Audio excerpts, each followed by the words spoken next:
How's everyone, first and foremost? Great victory.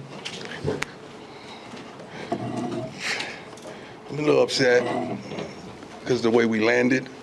I like to land a little cleaner, a little more smoother. We had a really good game going until the end with all the penalties. I don't like that. We're better than that. We're better than that. We have more structure we're more structured than that. We have more discipline than that. And just the back and forth with the substitution, I'm going to take responsibility to that, but I promise you, you shouldn't see that again. So I'm a little disappointed in how we landed.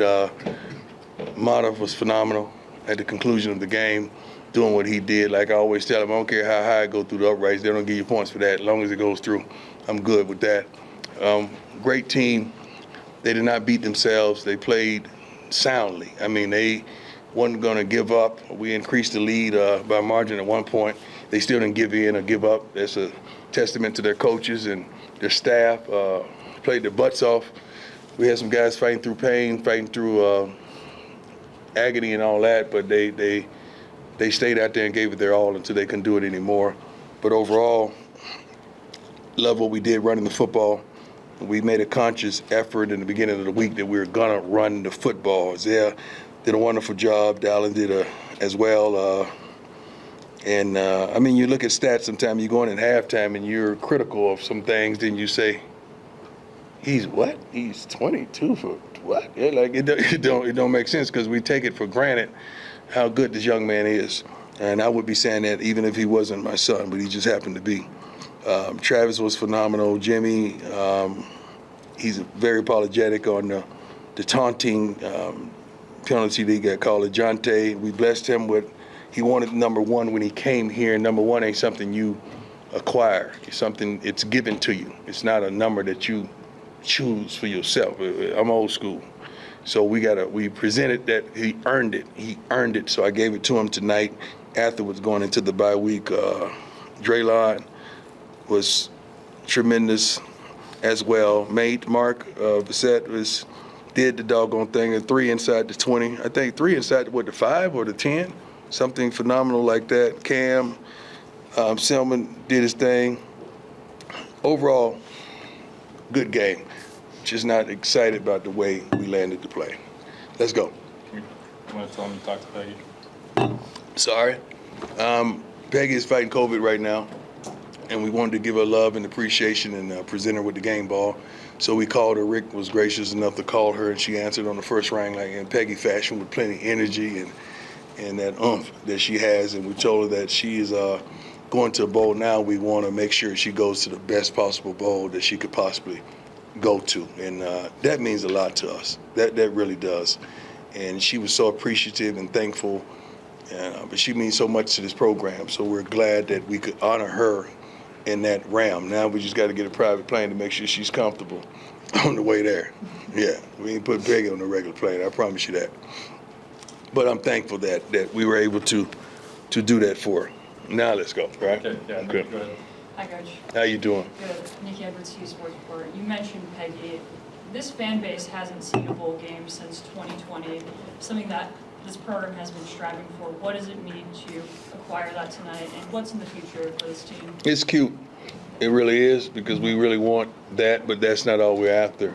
That's one of the hurdles that we're jumping over, that we're going over. That's a tremendous hurdle that we're happy, we're excited, but that's not the end goal for us.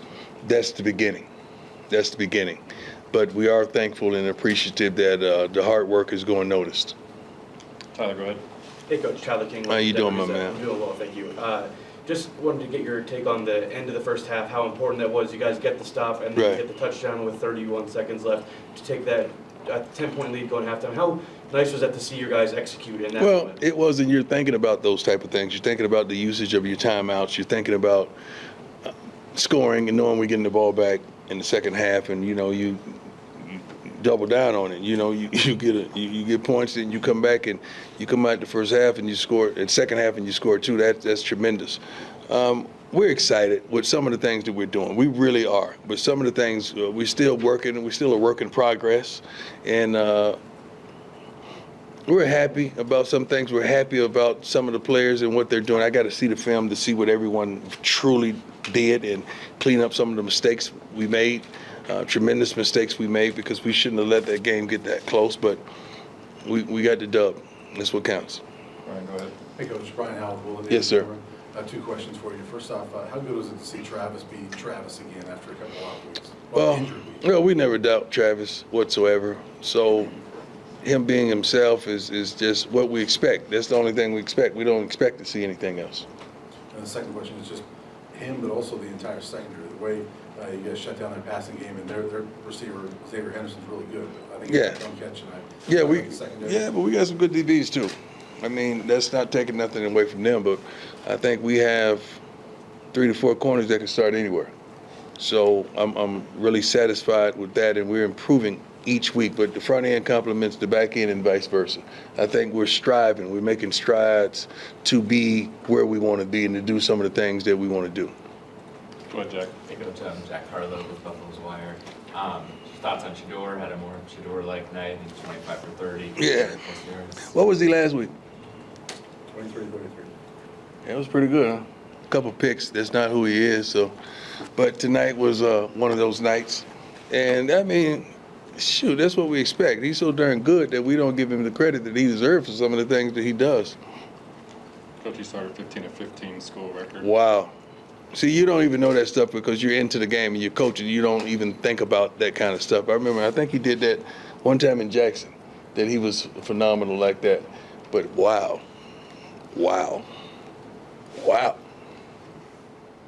And they don't even mention him for the Heisman. He's not even mentioned. Oh, my bad. He's my son. That's why.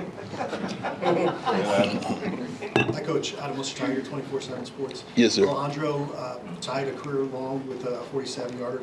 Yeah. Speak a little bit about kind of that clutch kick of his. Well, the whole time we were sitting up there saying we got it. You know, they put the flags up and they let me know where we got to get to for model time. And we had it. You know, we was trying to steal a touchdown at the end because we knew they were going to be in cover one, and they ended up dropping outside backer into one of the slant lanes that we wanted to hit a quick slant and try to house that thing. But we got what we wanted because we knew we had the 3. Because Mod is clutch, man. Mod is so wonderful, and we don't care about how high it go through the uprights. We do not care, but it goes through the uprights. That's the thing that counts the most. And he's so consistent of a person. He's so consistent as an athlete and consistent as a teammate to his team. Rylan, go ahead. Rylan Scholes from Ground Fear Report. You mentioned the run game earlier. Yes, sir. Isaiah Augustin had a great night tonight. Yes. 91 rushing yards, 22 attempts, Mm-hmm. 4.1 yards per carry. How important is his success to keeping this offense balanced and opening up the run game? I think I'm not just gonna say his success. I think the running game success. Period. We got 3 to 4 capable backs that can do the doggone thing in that manner. So just running the football, period, takes a tremendous amount of pressure off the quarterback, off the line, and now we have a lot more balance, which I'm not going to say that wins games, but it sure does help the situation. It gives Pat more flexibility to call some things that he would normally call if we couldn't run the ball. But the line, they're taking initiative to, you know, they getting sick of being talked about and saying that we can't run the football, and they did a phenomenal job tonight from the beginning to the end. Scott, go ahead. Hey, Coach, Scott Proctor, DNVR. How you doing? Excellent, sir. Love to hear that. Congratulations on the win. When I asked you earlier this week about the running back situation, kind of following up on the Isaiah part of things. Right. You said you prefer a guy to kind of take control of this thing. Yeah. What'd you make of his performance, and was that a kind of performance that can kind of make Yeah. the guy moving forward? Yeah, but I mean, all those guys, given the opportunity, I think all of them were produced. They're so different. They're so versatile. In some situations, you need this type of guy. Some situations, you need that type of guy. And it was his turn tonight, and he performed. I mean, all those guys are hungry. All those guys want to contribute. All those guys just want opportunity, and they all have gotten opportunity. And it was just his turn tonight, and he performed greatly. Hi, Coach. Clayton May here. After this great run, how do you feel about about possibly being one of the 12 teams in the playoffs this year and contending for a national title? Well, we ain't thinking about the playoffs right now, right? We go one game at a time. We don't even want to be ranked. Don't rank us, please. We don't like that. We rather be in the back in the dark, just chilling in the cut. We good. We cool. We straight. All right. So don't rank. Don't feel pressure to rank. We good. We're good. I promise you, everybody. We are straight. We're good. So we're not thinking about that. We're thinking about going into this bye week, healing, some injuries, correcting some things that we didn't do well, and having a good time, and probably giving them a day or two off. We're not getting a whole week off, I promise you that, but it's a day or two off. They deserve that tremendously. Coach Leo Veroscope of Sports, the offensive line saw 4 different gentlemen rotating at guard. What Yeah. can you say about that rotation and the impact it has to keep guys fresh? Tremendous. It keeps guys fresh. It throws the opposing team off when they're rotating as well. And I think people should do that more in college football because the defensive line is rotating. So having fresh linemen to rotate, they're getting playing time now. They may not dip and jump in the portal at the conclusion of the season. And it's tremendous that we have that type of depth that we can do that. Does Coach Phil take charge of those rotations? Yes, that's his line. That's his thing. And I love everything he stands for. I love the way he challenges those guys, the way he supports them, the way he shows them love. But he gets on them pretty tough. But I love everything about him. Joe, go ahead. Coach, I got to give it up for the defense. Coach Livingston, these guys.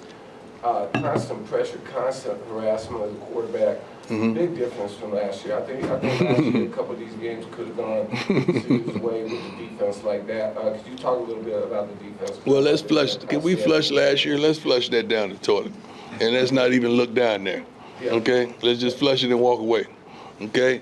I'm happy with who we have, what we have, the staff, the players that we brought in. I'm truly happy with all of above, and you guys are starting to see, and your ladies are starting to see everything come together. But we're not nearly where we desire to be. Not nearly. Couple more, go ahead. Hey, Coach. Bailey Weiser. You finished with 180 yards after the catch tonight, which I think separates the offense. So how much do you stress that when you're coaching about making the play after the catch? It's not that we stress that. We have those type of athletes that are capable of that, and those are the type of young men that we go and seek out, and we want to sign them here because we know what they could do with the ball when it gets in their hands. Anybody can make a catch. Well, do you go to work with it after you make the catch? And those are the type of, I think, commitments that we've garnished from, I think, a couple guys up here this weekend. So we just want to keep that going and keep attracting those type of young men. How old are you, my man? 19. How old are you? 14. How old are you? 21. Amen. 14. What you doing? Just chilling? Oh, okay. All right. You should have said that. Come on now. I let 14-year-olds in here. Awesome. Thanks, Coach. Coach, I wanted to follow up by Yes, sir. on something that you said about the Heisman race. Yes, sir. You look around all these lists, and Shador's name isn't on them. Let me. You know darn well why is that. Okay.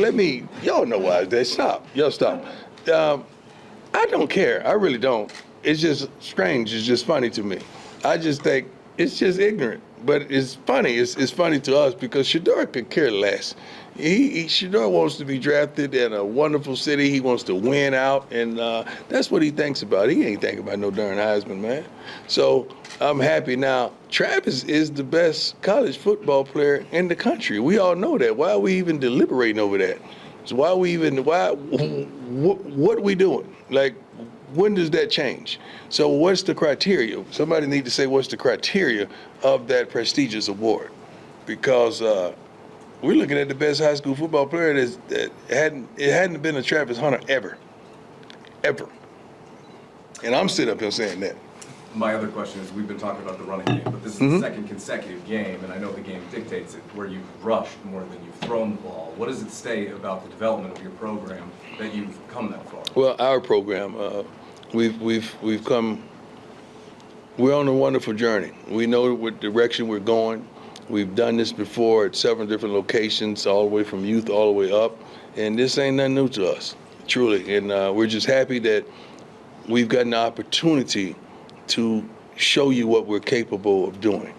And these young men are excited as well. They love it here. They love to play football for us, and they're attracting like-minded men that they're going to love it as well. I met with several of them today, and I can't wait to see them in the buff uniform, and I can't wait to see what they bring to the table. Yeah, are we going to do that we said we're going to do, or that we ain't doing that tonight? What he said, he coming? Okay. Two more, go ahead, Brian. Hey, Coach, I have two quick ones for you. Good. First off, with the play with Jimmy early in the game, have you ever seen that before where a touchdown gets taken off for anything like that? And how bad did you feel for that? Well, there's a lot of things that you see here that you never seen before that we can't understand. Like that pass interference in the corner that nobody saw, right? You right? You remember that one? But we're not upset. We don't get upset with that. We just have the expectation that things are going to be different. We're not crying by any means because that's just a part of the game. It's just life. But Jimmy is the best young man that you could ever fathom. I mean, when you're building a young man for your program, receiver, you want all the attributes that Jimmy Horn has. So just getting the call back, I didn't like that because I wanted him to get the 6, you know. But he was so broken about what transpired. But we got him together and let him know we love him, we appreciate him. Just don't do that no more. But I'm proud of him. I'm proud of the way he played. We got to get him the ball more. We got to get him the ball more. He's so darn good. And the second question for me. Yes, sir. I know you guys have bigger goals, but you stated since last December that bowl game, one Right. bowl game. Now that you guys have got it, there's still a month to play. Mm-hmm. How big of a deal is that for this team that they can? Maybe there's some pressure off that. That one's out of the way. That ain't the goal. I mean, I wanted to do that for Peggy. So that was kind of me. That wasn't about us. That was kind of what I wanted for Peggy because she deserves it. I think, we had to have a rallying cry for some rhyme or reason, but we want so much more. We want so much more. That's why we practice the way we practice. That's why we go at it the way we go about it. So we want so much more. That's just the beginning of what we desire around here. Last one, go ahead, Michael. Hey, Coach, how you doing? How you doing, sir? On the Heisman Conversation, do you feel like if past winners and past guys who were nominated for the Heisman made the vote, it would make an impact on the absolute best player winning the trophy? That's pretty creative. We think that same way about Hall of Fame. We wish Hall of Famers would make the votes for the Hall of Famers instead of committees that kind of don't know what the heck they talk about or what they're doing or who's who. But I mean, it is what it is. It's some voters out there that really are good at what they do. So you can't discredit them as well because they're really good at what they do. You can never go right with that kind of stuff. Somebody's always going to have opposition, but I just get a kick out of it sometimes. Past winners do get a vote. Past winners get a vote? Yep. Who else get a vote? Media. I'm not taking that bait. Oh, that's too easy. That was just a layup. Who won, matter of fact? Who won tonight? Did they play baseball tonight? Dodgers. So what is it? 2-0. Oh my God. It's 2-0 LA? I don't care who wins. I just like good baseball. Was it a good game? Not as good as last night. Yeah? I didn't even see it.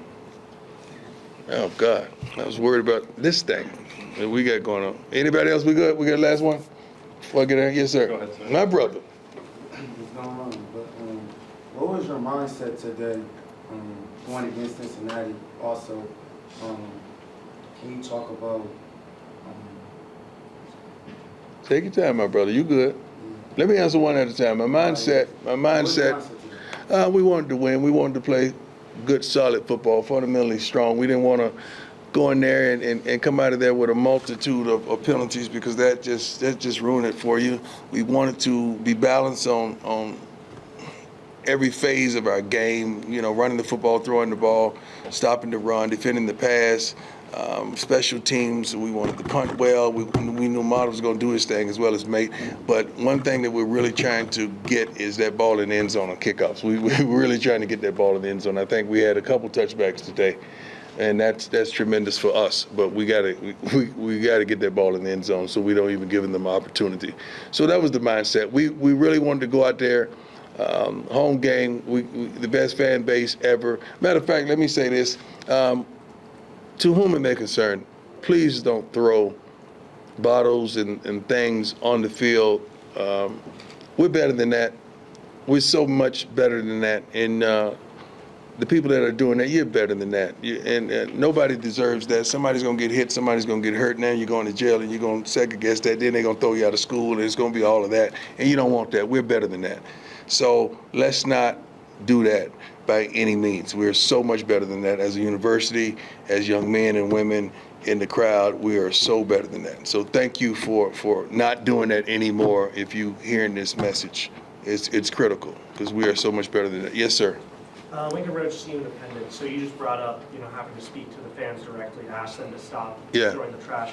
Are you at all worried about the precedent that might have been set last week with Texas fans going forward? I don't give a damn about no Texas fans. They ain't got nothing to do with us. But are you worried about college football, the effects that might have had on you? No. We saw it tonight. No. What's good for them ain't good for us. We don't. Some things you just don't tolerate. We don't tolerate certain things here. We got one of the most beautiful campuses, the beautiful city. You barely ever see trash around here. I walk campus every day. I walked this morning. So this is so beautiful, and we just can't stoop to those type of lows because it may be the popular thing at the time. We're better than that. So that's why I'm trying to stabilize that we are so much better than that. I think we got the best fan base in the country. You guys are doing a wonderful and phenomenal job. And here's my son. I'm out. Yeah, thanks, Coach. Thanks, Coach.